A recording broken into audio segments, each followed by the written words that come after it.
Why did the map lie? The thought tore through Sergeant Nate Logan's head as he pressed his shoulder into a jagged slab of broken concrete, sweat stinging his eyes. Kandahar's dust clung to him like regret, grinding into his throat with every breath. The heat was a punishment. The silence before the gunfire had been worse. It was supposed to be routine, a foot patrol, nothing more. The intelligence brief had promised low activity, just a walk through the valley to mark enemy trails, note supply caches, return before sundown, simple, predictable, safe. But war was never safe. The first shot cracked the air like splitting bone, then came another, and another. Suddenly the cliffs above roared alive, muzzle flashes igniting like tiny fires in the rock face. Bullets chewed sand, spat sparks against their vehicles. The sound swallowed everything. They were surrounded. Logan's radio spat static as he barked orders. Corporal collapsed before anyone could pull him back, blood streaming from his throat. Private Mercer, too green to understand that hesitation was a death sentence, froze in the open. Logan didn't think, he just moved. He tackled the kid behind a burnt-out tire, helmet slamming into Mercer's. "Move or die, kid," he yelled. The boy's wide eyes screamed of a truth no one had prepared him for. He was not ready. A mortar shrieked in the distance. The impact rattled the earth behind them. Screams followed. The squad was crumbling, cornered, the canyon walls a funnel of death. 5 minutes, maybe less. That's all they had before the enemy descended and erased them from the map. Logan tore the radio handset from his rig, pressed it hard against his lips. "Eagle Command, this is Bravo Actual, we're under heavy fire. Ambushed from both sides. Coordinates inbound, requesting immediate air support." His words fought against the thunder of explosions. Static. Another burst of gunfire, a scream, the hiss of dust raining down. The radio buzzed, then finally a voice, calm, clipped. "Bravo Actual, say again, you're requesting support." Logan ducked as rounds smacked the hood inches above his head. "Yes, damn it, we're boxed in. If we don't get air, we're dead." There was silence for half a heartbeat. Logan feared the worst. That command would say no, that bureaucracy would answer slower than bullets. Then came the reply, a woman's voice, even unshaken. "Negative, Sergeant. Air support has already been deployed." Logan blinked. "What? Who gave the order?" The pause stretched, a breath between life and death. Then, "Captain, she's already flying." Logan squinted upward, smoke and sunlight tangling in his vision.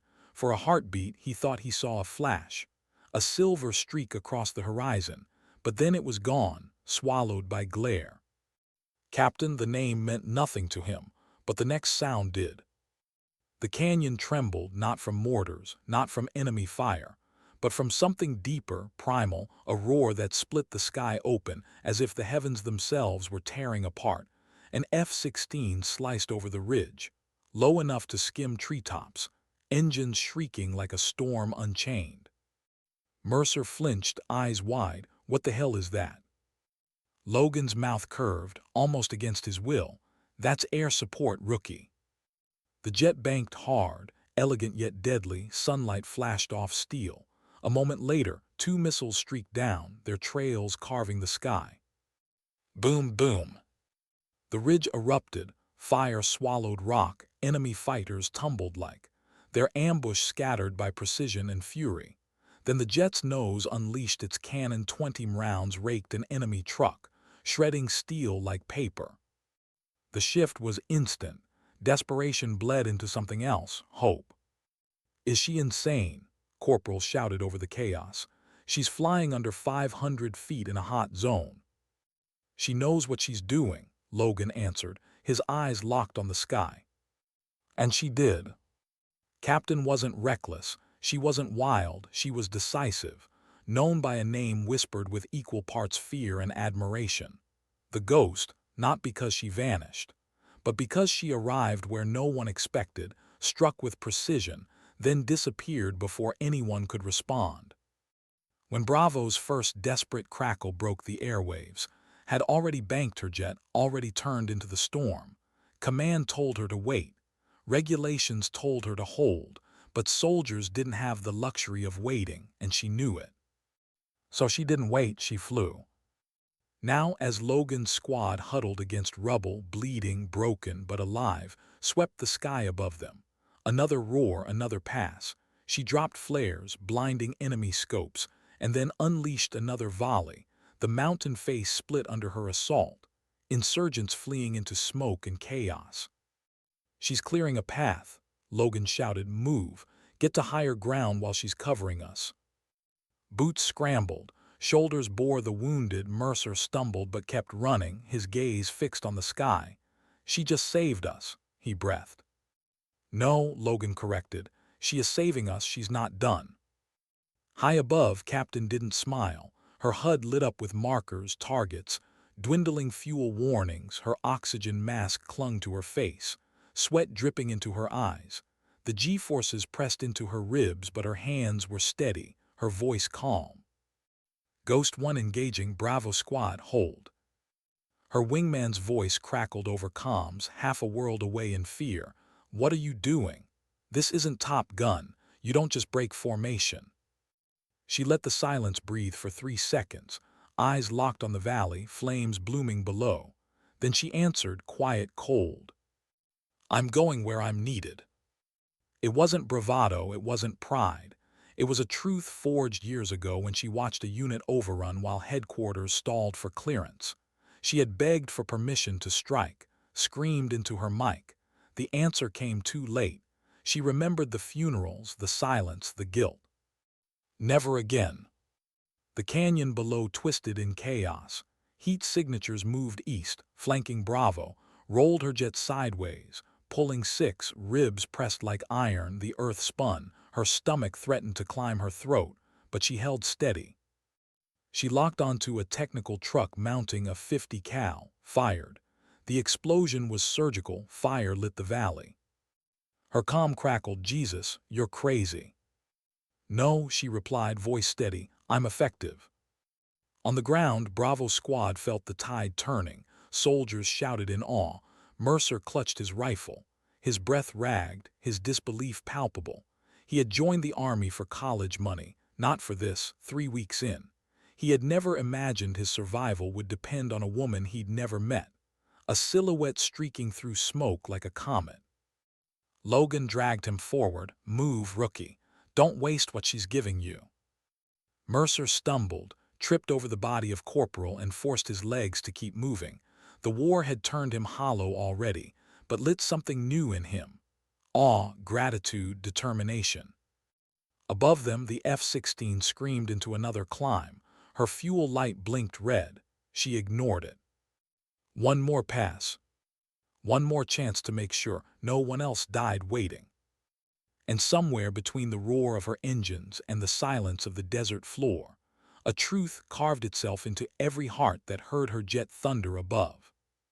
Sometimes, when the call for help goes out, the answer is already flying. What does courage sound like? For Private Mercer, it wasn't a battle cry. It wasn't even his own voice. Courage, he realized, sounded like a jet tearing the sky apart, louder than fear, sharper than doubt. He pressed his body flat against scorched earth, lungs hitching like broken glass. Every breath dragged dust and smoke into his chest. Bullets cracked just overhead, snapping past like angry wasps. His helmet was crooked, strap dangling loose, but he barely noticed. His hands clutched his rifle as if letting go meant death. This wasn't the brochure. The recruiter had promised travel, college money, honor. He hadn't promised the smell of burning rubber, diesel, and blood. He hadn't warned what it would feel like to see your drop lifeless in front of you. He hadn't said you'd hear your own heartbeat louder than gunfire. Logan's grip yanked him back behind cover. "Keep your damn head down." The sergeant barked, dirt streaking his face. Mercer's chest heaved. I can't breathe, I think I'm." "You're not dying," Logan snapped. "That's adrenaline, get used to it." But Mercer wasn't sure. His vision blurred, his legs trembled. His heart hammered like a trapped bird. He wasn't built for this. He wasn't ready. Then a shadow cut across the ground. A shriek filled the air. She was back. The jet tore through the canyon like a phantom, steel wings slicing sunlight, missiles streaked. Explosions split the ridges, and fire rolled through enemy positions. Mercer's mouth fell open, his fear stilled. "I saw her," he whispered, "the jet like a blur, like a comet." Logan's eyes softened for a fraction of a second. "That's Ghost One, Captain. She doesn't wait for anyone." "Ghost?" Mercer asked, voice trembling. "Because she shows up when it's already too late, and makes it not too late." The words sank deep. He didn't know her, had never heard her name until minutes ago, but now every second of his life was tethered to her choice to fly. No backup had come, no miracle had descended except her. "Gap north," shouted from ahead. "We've got a window, move now or we're done." Logan clapped Mercer's shoulder. "You hear that, kid? Time to move." Mercer's legs felt like rubber. He hated it. The weakness, the panic, the way fear made him feel like less than a soldier. But if he froze now, he'd waste what she had bought them. So he screamed, not from pain, from defiance. He forced his body forward, boots pounding dust. Logan followed, rifle spitting, covering fire. They passed body without looking. None of them dared to. The squad regrouped near a jagged rock formation. 7 men left, down from 10, was shouting into the radio, voice ragged. "Bravo actual to Eagle Command. We've moved to new position. Minimal cover. Still need air." The reply came, but not from command. "Ghost One to Bravo. You've got 2 minutes. I'll clear east. Stay low." Logan keyed his mic. "Ghost One, you're low on fuel. You sure about another run?" Her voice didn't flinch. "Copy that, one more pass." Mercer stared skyward, chest heaving. "Is she crazy?" "No," Logan said. "She's committed." The jet returned like thunder with wings.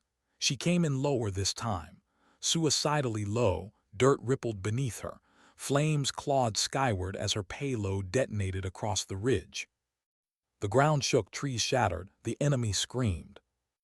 Mercer couldn't look away, his body trembled again, but not with fear this time. With awe. "She's flying like she's part of the storm," he whispered. And maybe she was. For him, war had always been an abstraction, a news headline, a movie scene, something that happened to someone else. Not this, not the smell of blood and sand, not the thunder of rounds snapping past his head. But now he understood. War was this. One woman, steel and fire above, deciding to act when no one else would.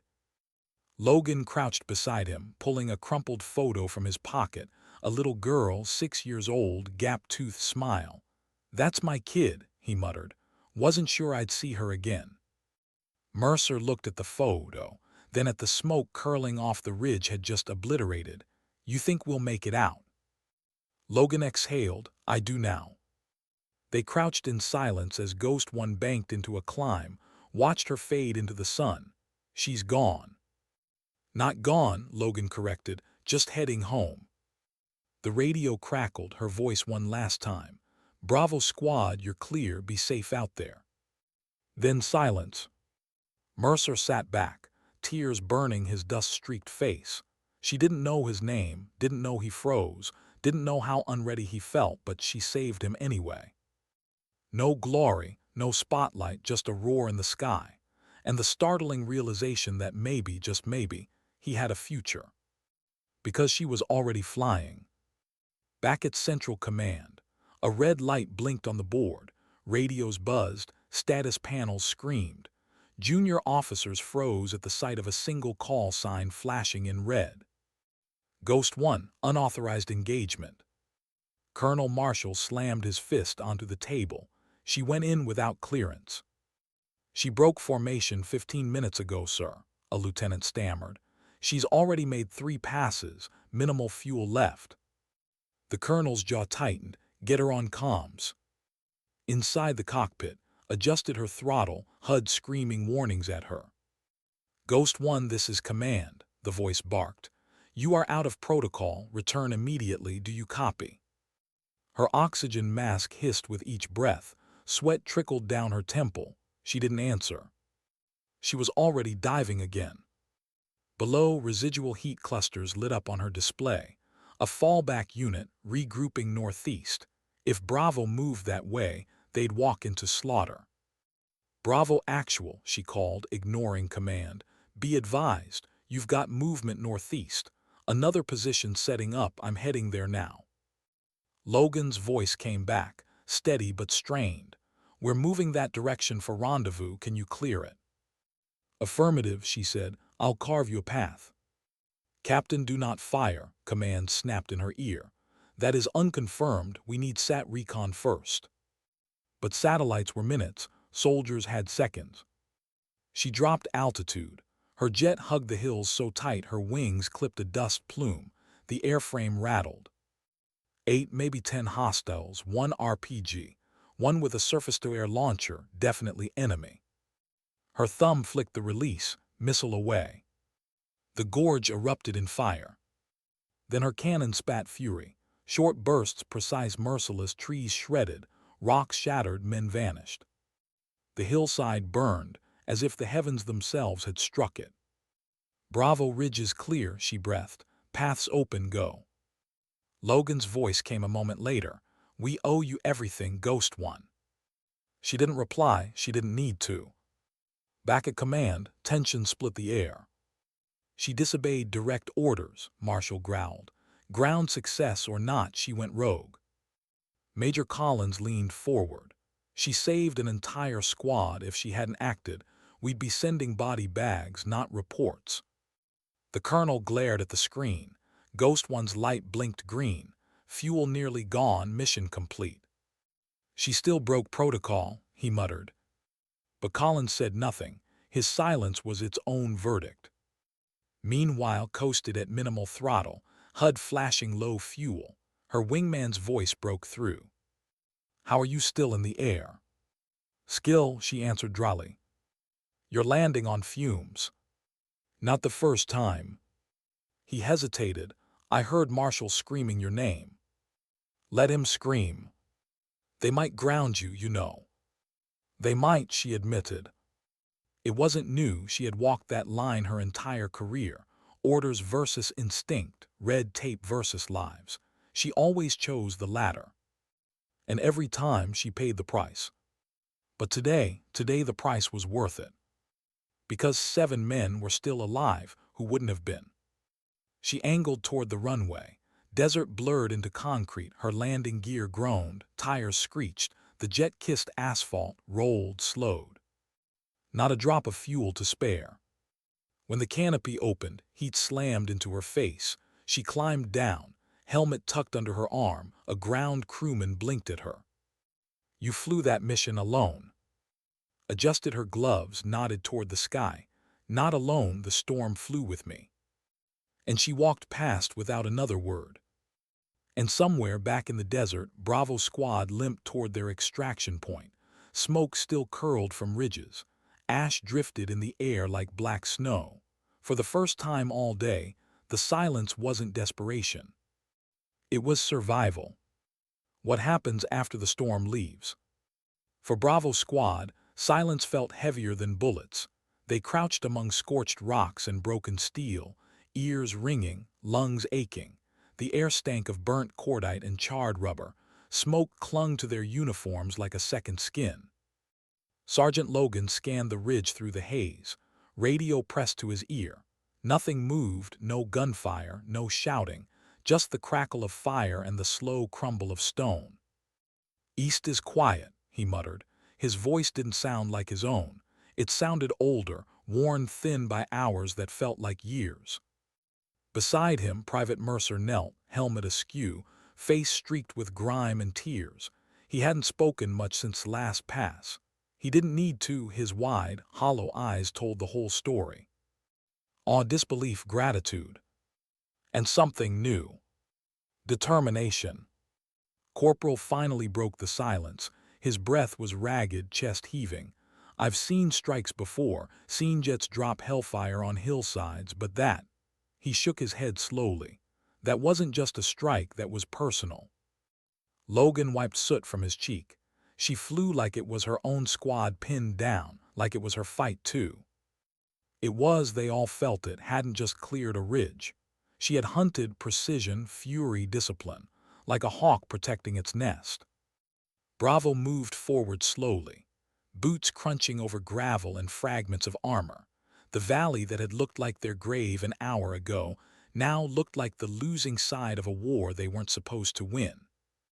They came upon the crater's missile had left at its center. A twisted wreck of a truck smoldered.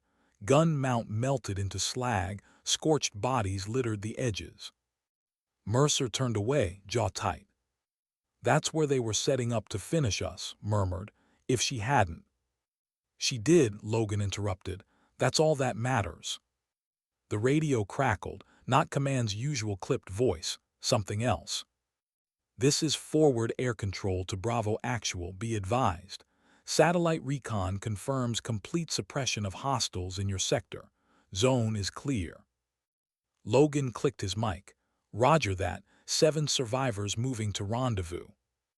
A pause, then the voice added softer. "Copy, Bravo, you owe that to Ghost One." Logan glanced at Mercer, then at the sky. "We know."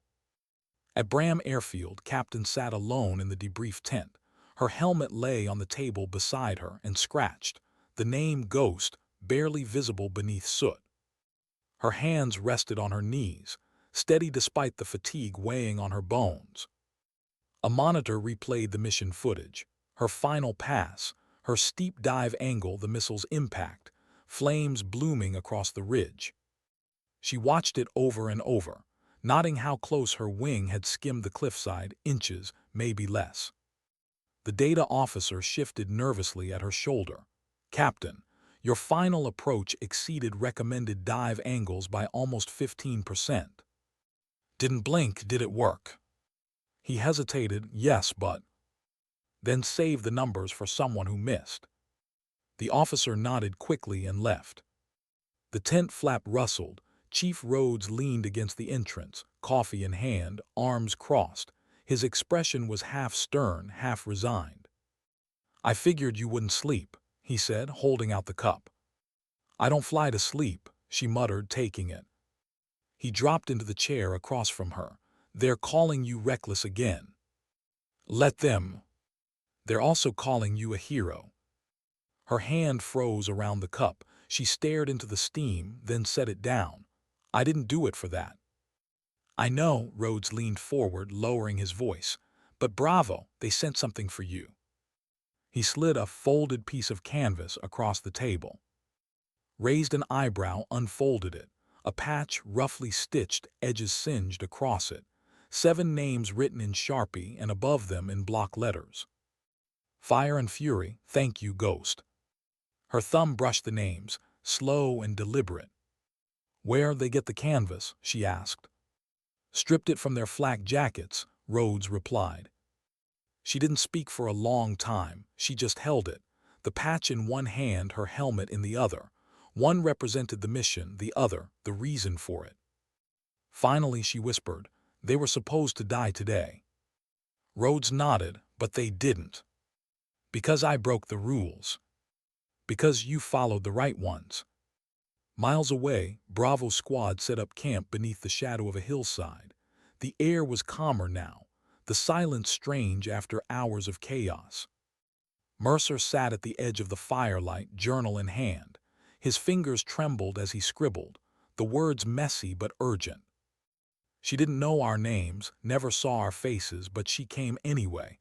People think war is about politics or strategy, but sometimes it's just about one person, one decision, that saves everything." He paused, staring into the smoke drifting over the mountains. Then he wrote one more line. "She flew with fire and we lived." Back at Bram, a week dragged by in silence. Ghost One sat idle on the tarmac, covered and grounded. Its sleek body, once a predator in the clouds, looked like a bird caged and waiting. The base felt it. Pilots noticed, mechanics noticed. Even the mess hall grew quieter. Endured 1 week of evaluations, psychological assessments, protocol reviews. She passed them all not because she played nice, but because her eyes told the truth. calm, focused, unshaken. One morning, Rhodes handed her a thick folder. Division Command sent this. She flipped it open. Not a report, a letter, hand-signed by a general she'd only seen in news photos. In my 35 years of service, I've rarely seen a pilot act with such unshakable instinct, valor, and disregard for self-preservation. Your actions not only saved American lives, they reminded us what leadership in the sky looks like. At the bottom, a line she hadn't expected. A request for you to brief the Pentagon Joint Operations Board in person. Rhodes grinned. Looks like they're not grounding you, they're promoting you. Close the folder. I didn't do it to get promoted. I know, Rhodes said. That's why you're getting it. 2 weeks later, Washington buzzed with tension. Diplomats shuffled through steel and glass lobbies. Analysts argued over maps and numbers. And at the center of it all, standing behind a dark oak podium beneath the flag, was Captain, sand still in her boots, storm still in her eyes. She scanned the faces of generals and senators, cleared her throat. I'm not here to defend breaking protocol, she began. I'm here to explain why I did it. Because sometimes the rule book doesn't fly fast enough. Sometimes, by the time you get clearance, someone's already dead. The screen behind her flickered to life. An aerial image. The valley where Bravo Squad had been pinned down. Craters, flames, the arc of Ghost, one's flight path. You don't fly into a storm expecting applause. You fly because people need you, not later now. A senator leaned forward. Captain, do you believe other pilots should be given the same freedom to act without clearance? No, she answered without hesitation, unless they're willing to carry the consequences. And you were. I still am. The room was silent. Then slow, scattered applause, not official policy but acknowledgement. Afterward, an aide handed her an envelope. No insignia, just handwriting.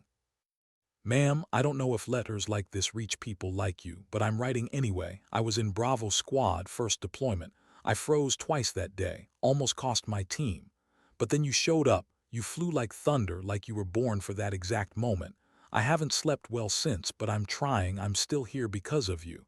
And I promise you this. I'll never freeze again. I'll earn the second chance you gave me. Thank you for not waiting. Thank you for flying. It was signed, Private Mercer. Folded the letter slowly, tucked it into her jacket. In the hallway, an officer approached. Captain, command wants to know, do you want to remain with Ghost Squadron or take up an instructor role stateside? She looked at him like he'd asked if the sky was optional. I belong in the air.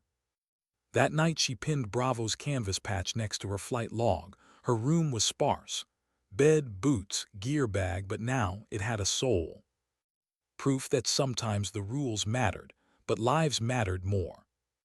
And far away, under another Afghan sky, Bravo Squad stepped into another mission. Mercer touched the letter she had sent him, folded in his chest pouch, resting against his heart. Every time he heard the faint rumble of jet engines overhead, he looked up, eyes steady. She's already flying, he whispered. What does silence mean in war? To Sergeant Nate Logan, silence wasn't peace, it was preparation. A week after the Valley ambush, Bravo Squad moved out again. Same desert, different, but the quiet was wrong, too clean, too still. Helicopter blades had dropped them into Sector 9 at dawn.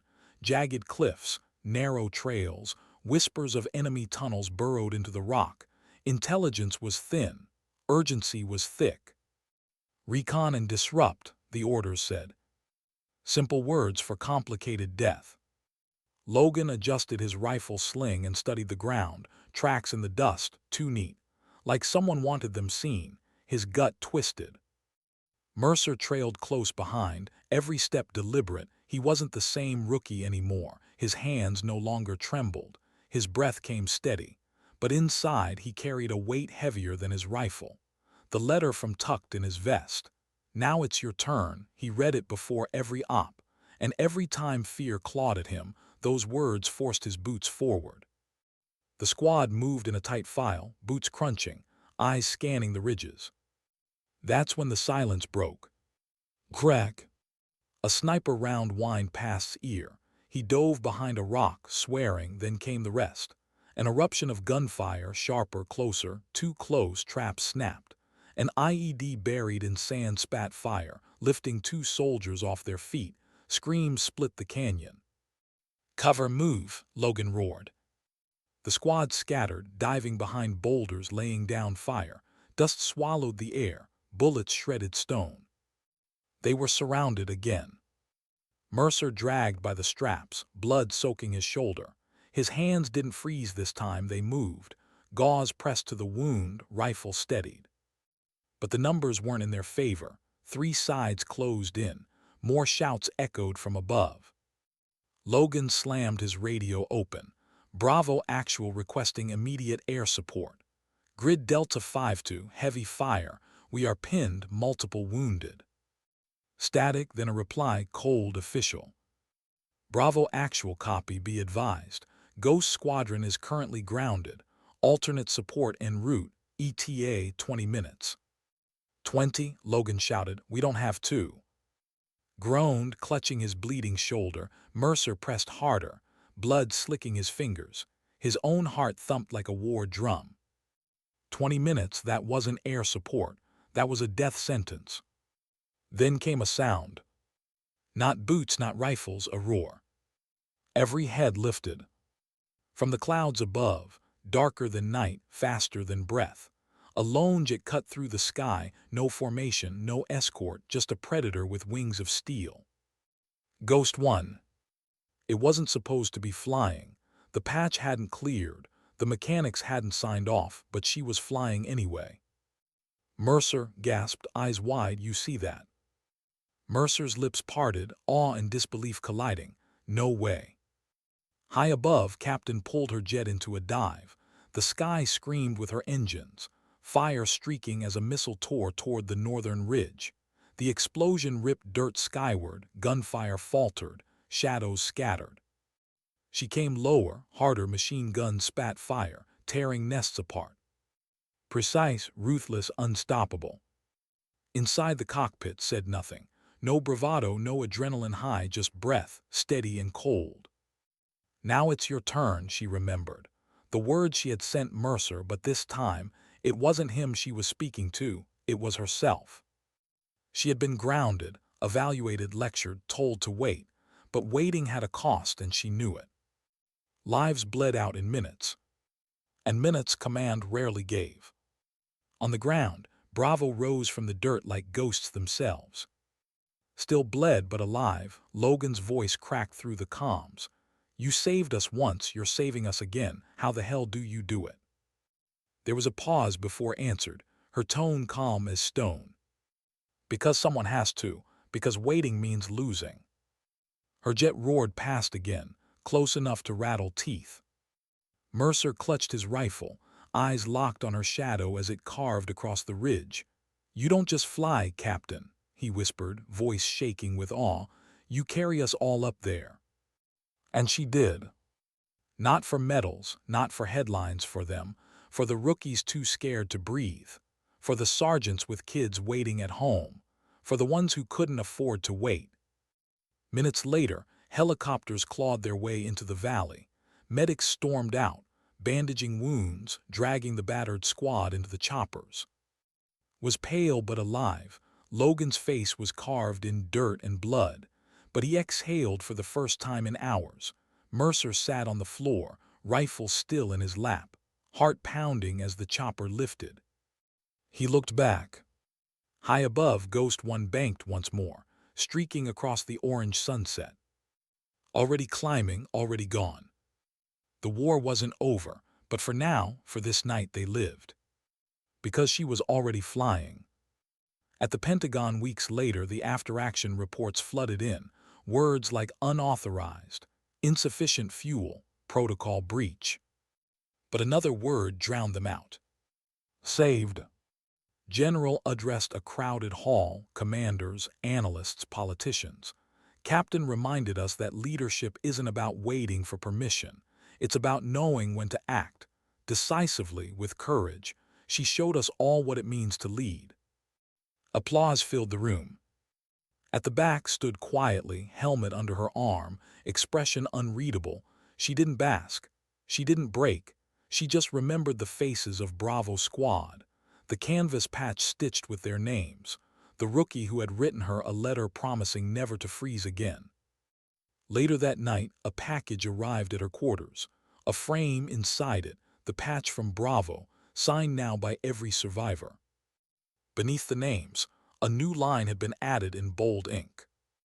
The captain, who was already flying, traced the words with her finger. Her phone buzzed.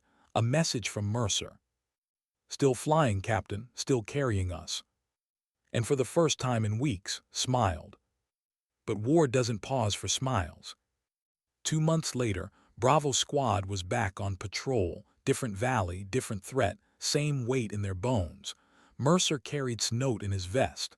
Logan carried his daughter's photo in his pocket, carried his scar across his shoulder. Every time they heard the low rumble of distant jets, they looked up.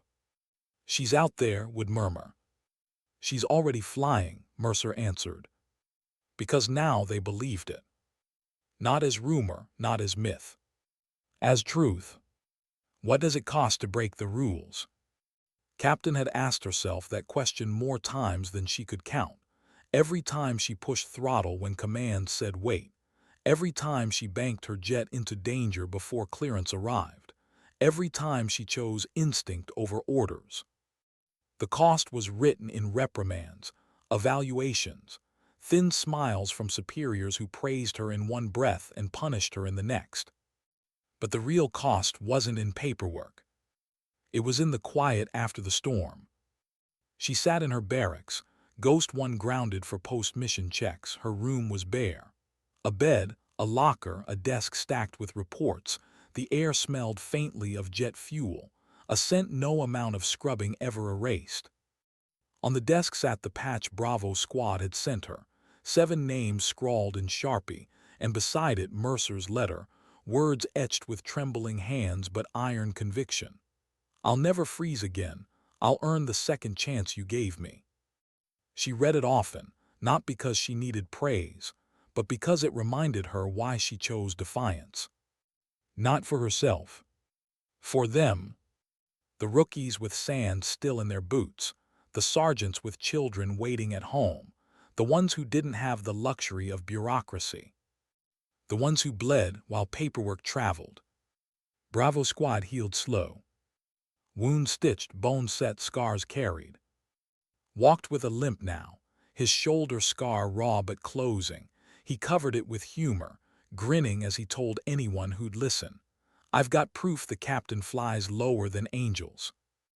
Logan said little. He kept busy, training, drilling, checking his squad with eyes sharper than before.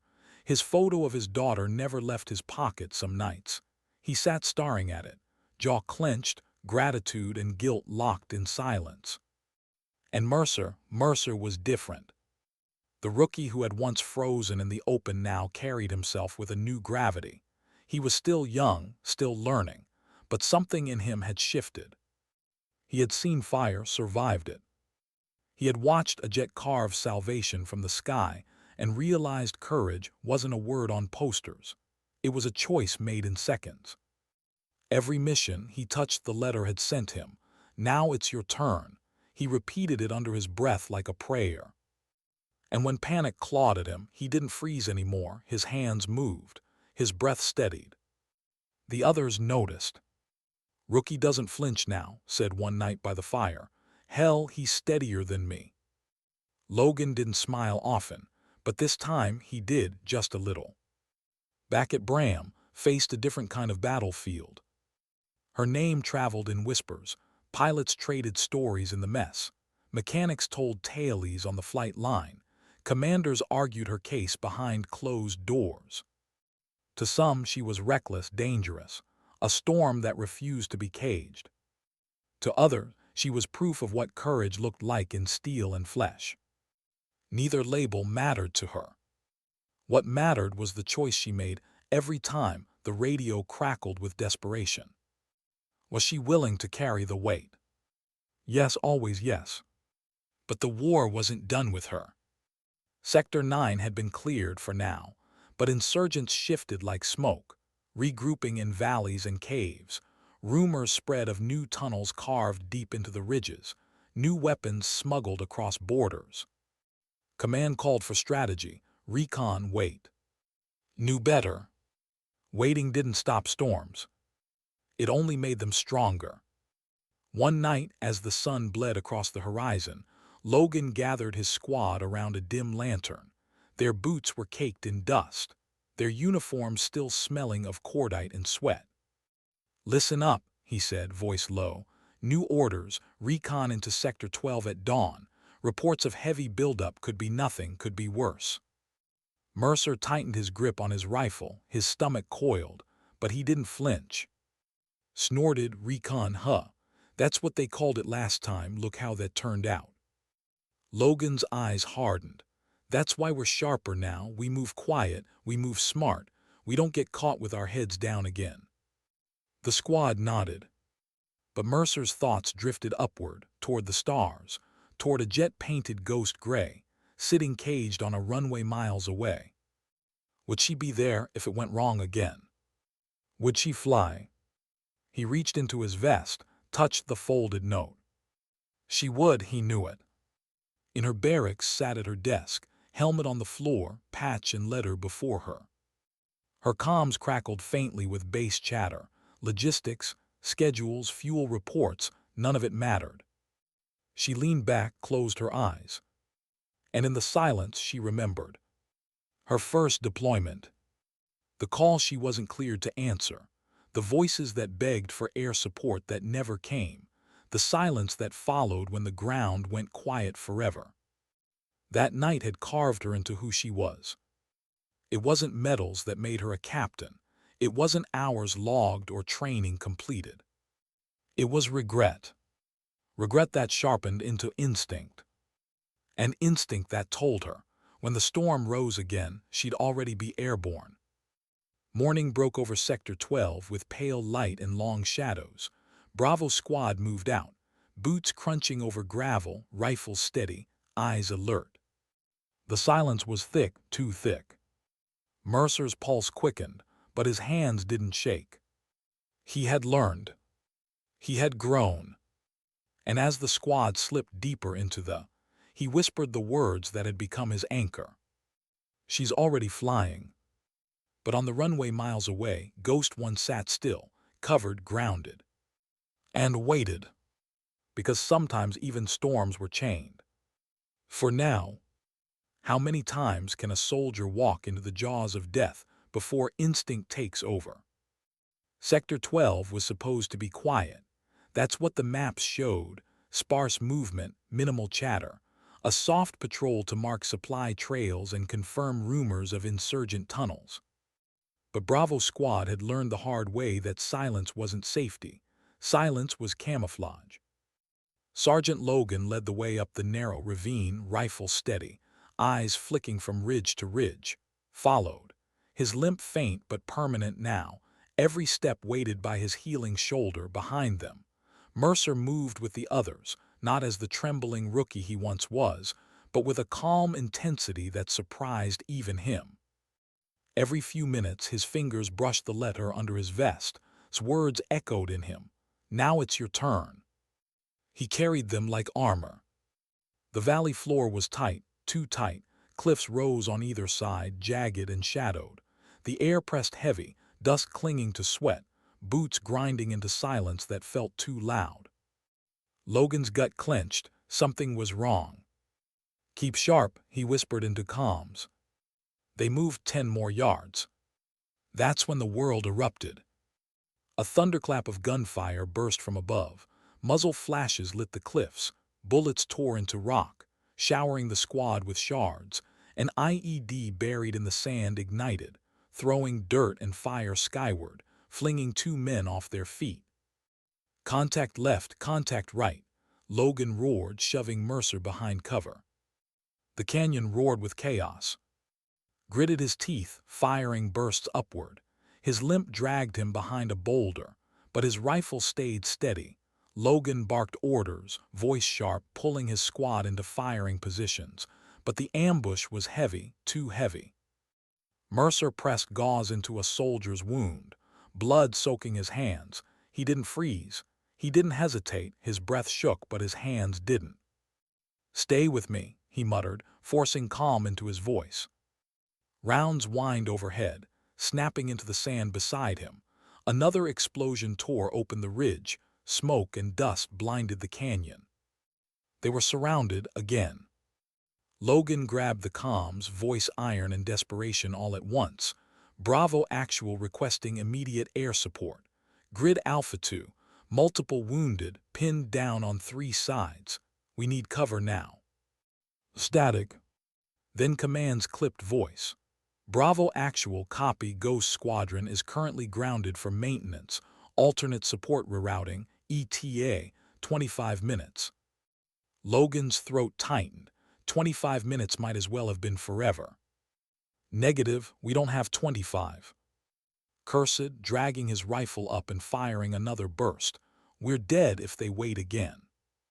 Logan slammed his fist into the dirt, the rookie, the wounded, limping. He couldn't hold this canyon, not for minutes, not for seconds. And in that moment, Mercer looked up. The sky was empty. Silent.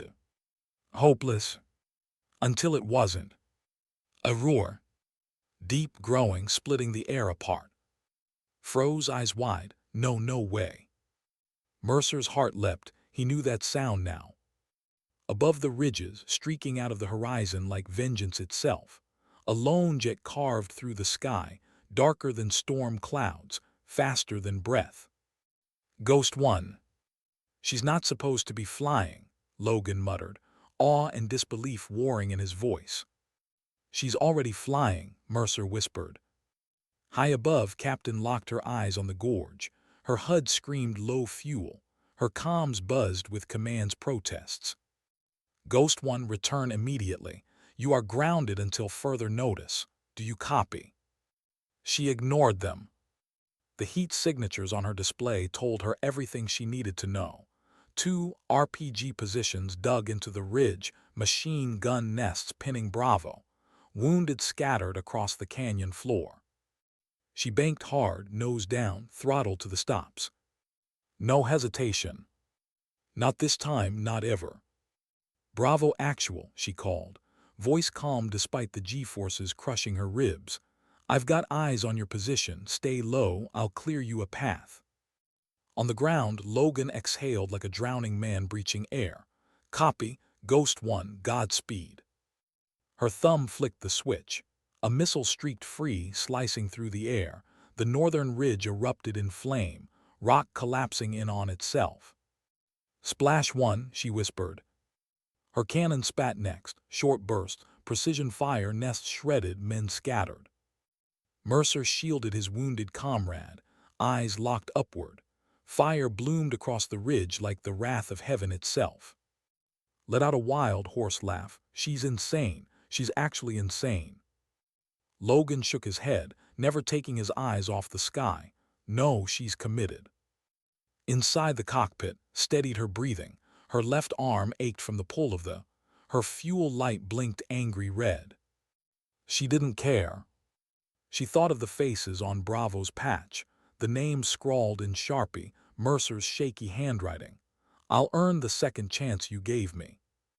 This was why she flew. Not for clearance, not for applause. For them. Always for them.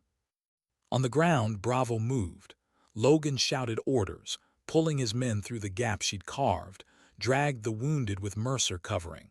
The squad pressed forward, boots pounding through fire and smoke, each step paid for by the roar above. Keep moving, Logan bellowed. She's giving us time, don't waste it. Mercer's chest burned, lungs screaming, but he didn't slow. He thought of her words, of her defiance. He thought of how she flew not just for survival, but for dignity. Because sometimes dignity didn't speak. It acted. Minutes later, Bravo broke free of the gorge, stumbled into open terrain, smoke curled behind them, flames painting the cliffs black. Logan dropped to his knees, chest heaving, rifle still clutched in his hands, leaned against a rock, face pale but eyes blazing. The wounded groaned, but they were alive. All of them. Alive. Mercer collapsed beside Logan, gasping, staring skyward. Ghost One climbed into the sun, trailing smoke, engines screaming against empty fuel. She came anyway, Mercer whispered. Logan nodded slowly. She always does. Back at command, the room was chaos. Red lights flashed, radios screamed. She disobeyed again. Colonel Marshall's voice thundered. She was grounded, do you hear me? Grounded. Major Collins leaned forward, voice steady, cutting through the storm. She saved Bravo, again. Do you want me to tell their families we lost them because we waited? Marshall's jaw clenched. The room fell into silence. On the main screen, Ghost One's call sign blinked. Fuel nearly gone, inbound to base. Touched down minutes later, tires screeching against asphalt. She coasted to a halt, canopy hissing open. Ground crew swarmed, shouts, questions, accusations. She climbed down slow, helmet under her arm, face streaked with sweat. A young mechanic stared at her. Captain, how did you even get clearance to fly? Met his eyes, calm, cold, certain. I didn't. And she walked past him, boots echoing against the tarmac. That night, Bravo squad huddled beneath a canvas tarp, lantern flickering against soot-streaked faces, winced as Mercer checked his bandage. Logan sat against a boulder, silent, watching the stars. Mercer opened his journal, hands still trembling with adrenaline. He wrote slowly, deliberately. She broke rules again, saved us again. I don't know what that makes her. Reckless, defiant, hero, maybe all of them, but I know this. We're alive because she doesn't wait. He paused, staring at the dark sky, then added one more line. Sometimes angels don't wear wings, they fly jets, and they don't ask permission. He closed the journal, exhaled, and lay back against the dirt. Above him, the sky stretched endless. Empty. Silent. But he knew better. Somewhere out there, she was already flying. What happens when the storm becomes a part of you? For Private Mercer, war no longer lived on television screens or in his father's stories. It lived in the weight of his vest, in the taste of dust and metal on his tongue, in the roar of engines overhead. It lived in her. Every mission since that day in the canyon felt different. He moved differently, thought differently. Fear still sat in his chest, but it no longer ruled him. Every time panic rose, he touched the letter tucked into his vest. Her words, "Now it's your turn," and it steadied him. The rookie had become something else. Not a veteran yet, but not a child either, hardened by fire, shaped by her shadow. The others noticed. Slapped him on the shoulder during drills. "Look at you, rookie. You're the one steadying me now." Logan didn't speak much, but his eyes said more than words, pride, quiet trust. Bravo squad was smaller now, but they moved like one body, one heartbeat, each step deliberate, each glance forward sharper. And yet, war wasn't finished with them. Sector 12 had been a storm.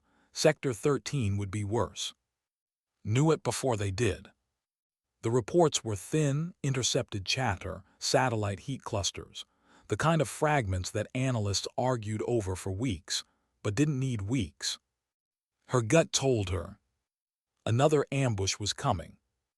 She walked the tarmac at Bram Airfield, Ghost One looming silent in the fading light. Ground crew worked on her fuselage, checking panels, running diagnostics.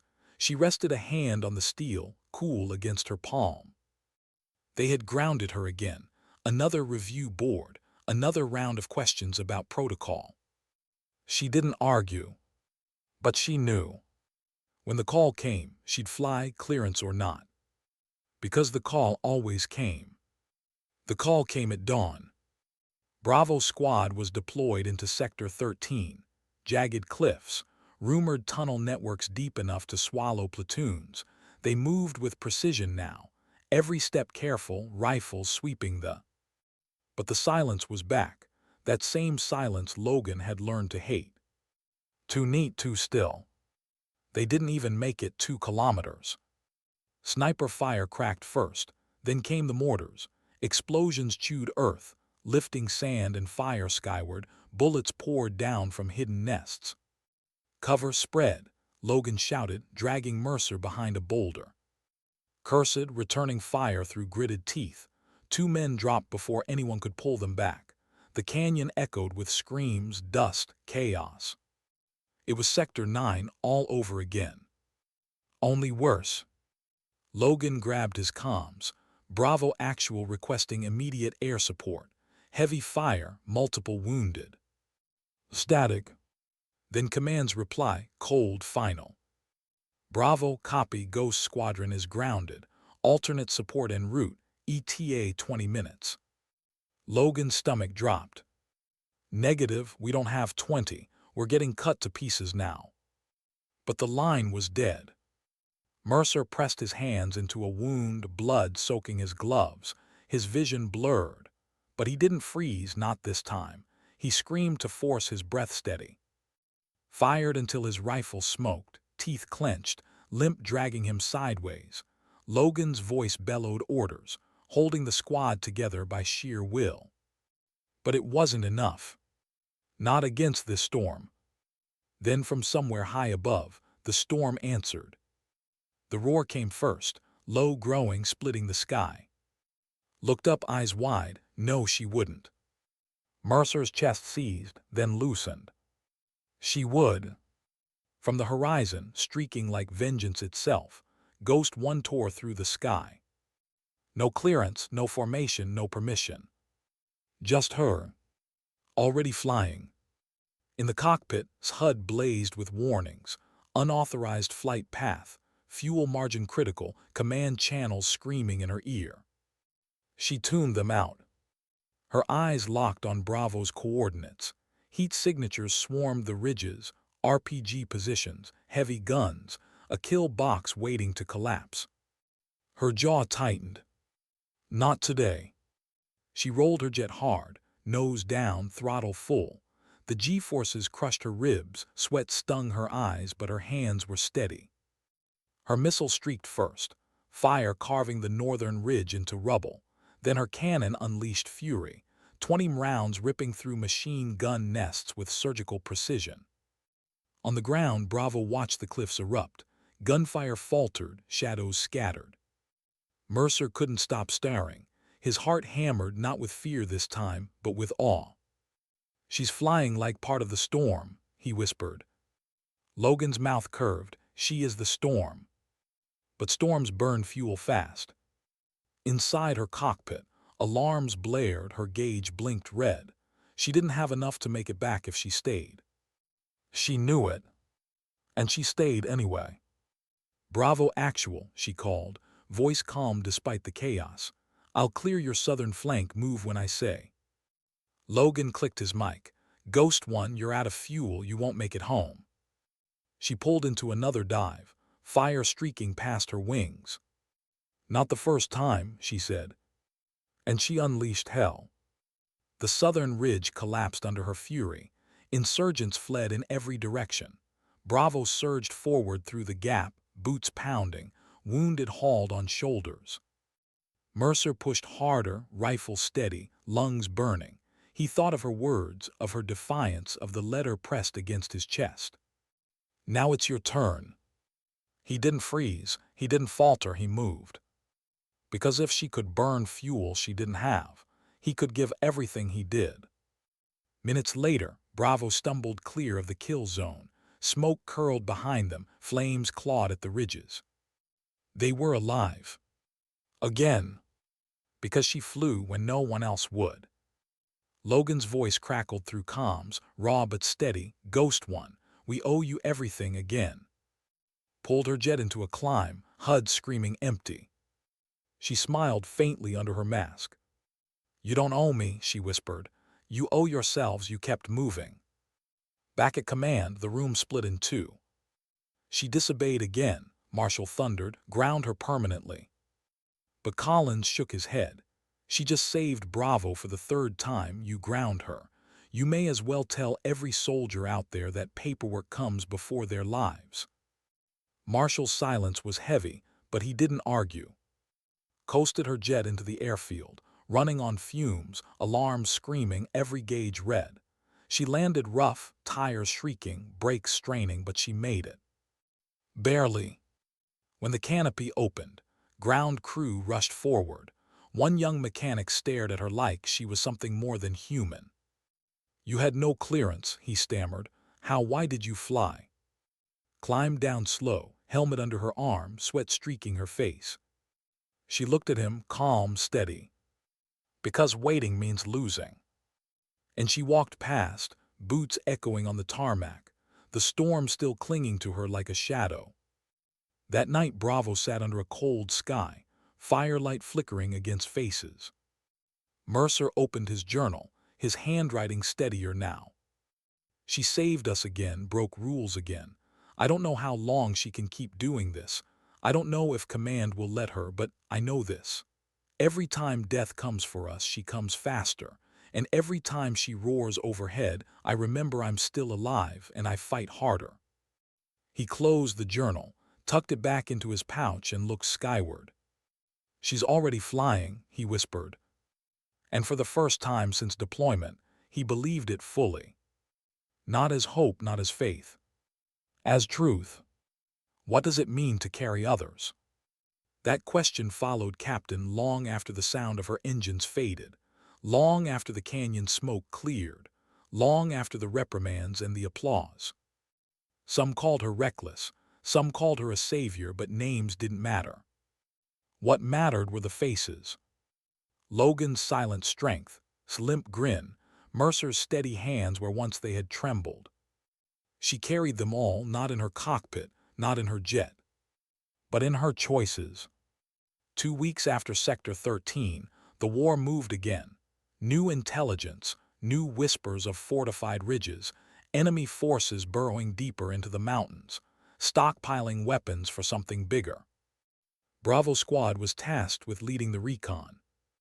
Mercer checked his gear with ritual precision. His rifle was spotless, his medical kit stocked, the letter still folded against his chest. He no longer read it before every mission. He didn't need to. It was etched into him now. "Now it's your turn." He had made it his. Stretched his shoulder, scar tissue tugging, grinning anyway. "If I go down again, rookie, you're carrying me. I'm tired of getting dragged." Mercer smirked faintly. "You don't go down this time." Logan gave a rare nod of approval. The squad moved with a rhythm born of scars and survival.